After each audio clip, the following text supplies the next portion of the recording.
BTR চৰকাৰৰ পৰা প্ৰথমবাৰ বেনিফিচিয়াৰী মিটিং আমি পুনৰ আৰম্ভ কৰিছোঁ আৰু আমি চালোঁ যে চাৰিটা বছৰত আমাৰ বিভিন্ন স্কিমবিলাক চেন্ট্ৰেল গভৰ্ণমেণ্টৰ স্কিম, ৰাজ্য চৰকাৰৰ স্কিম আৰু কাউন্সিলৰ স্কিম এইবিলাক চাবলৈ গ'লে এটা সমষ্টিত প্ৰায় 10,000ৰ পৰা 15,000 ক'ৰবাত তাতকৈ বেছি অলপ চলপ কম বেনিফিচিয়াৰীবিলাকে আমাৰ পৰা বেনিফিট হৈছে।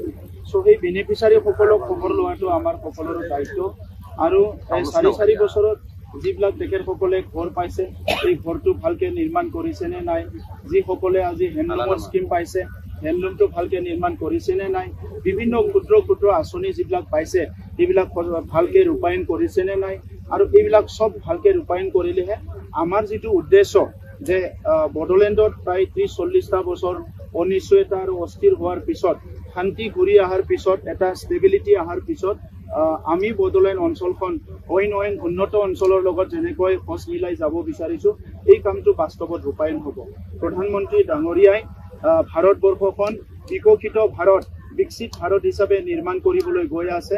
অসমৰ মুখ্যমন্ত্ৰী ডাঙৰীয়াই অসমখন ভাৰতৰ উন্নত ৰাজ্যৰ ভিতৰত এখন হিচাপে নিৰ্মাণ কৰিবলৈ গৈ আছে। আমি বিটিআৰ বাকীয়ে বহি থাকিলে নহ'ব। গতিকে বিটিআৰ চৰকাৰখনে আমি বহুত দিশত খেতিৰ দিশতে হওক, শিক্ষাৰ দিশতে হওক, বেলেগ দিশত আৰু ইনফ্ৰাষ্ট্ৰাকচাৰ আন্তঃগাঁথনি নিৰ্মাণৰ দিশতে হওক বা মানৱ সম্পদ গঢ়াৰ দিশতে হওক এই কামবিলাক আমিও কৰি আছোঁ আৰু বহুখিনি লেভেললৈকে আমি আগুৱাই আহিব পাৰিছোঁ। আজি স্বাধীনতাৰ প্ৰায় 78 বছৰলৈকে আমাৰ সমাধান নোহোৱা মাটিৰ সমস্যাবিলাক আমি সমাধান কৰিলোঁ। আজিলৈকে চৰকাৰী কোনো অনুদান নোপোৱা পৰিয়ালবিলাকে ঘৰ পাইছে, কিবা ব্যৱস্থাবিলাক পাইছে, কাৰণ আমি কাউন্সিল চৰকাৰ হ'লেও বহি থকা নাই। এইবিলাক এটাৰ পিছত এটা চাই পেলাই ৰূপায়ণ কৰাৰ কাৰণে আমি কাম কৰিছোঁ। যেনেকৈ প্ৰধানমন্ত্ৰী আৰু আমাৰ মুখ্যমন্ত্ৰী ডাঙৰীয়াই সপোন দেখিছে তেনেকৈ বিকশিত এটা অঞ্চল ল'লে আগবাঢ়ি যাওক আৰু যেনেকৈ আমাৰ গৃহমন্ত্ৰী অমিত শ্বাহ ডাঙৰীয়াই বিচাৰিছে যে হিংসা আৰু অস্ত্ৰমুক্ত হ'ব লাগে অঞ্চলবিলাক, আমাৰ অঞ্চলো সদায় হিংসা আৰু অস্ত্ৰমুক্ত হৈ থাকক এই কথাবিলাকে আমি বিচাৰিছোঁ।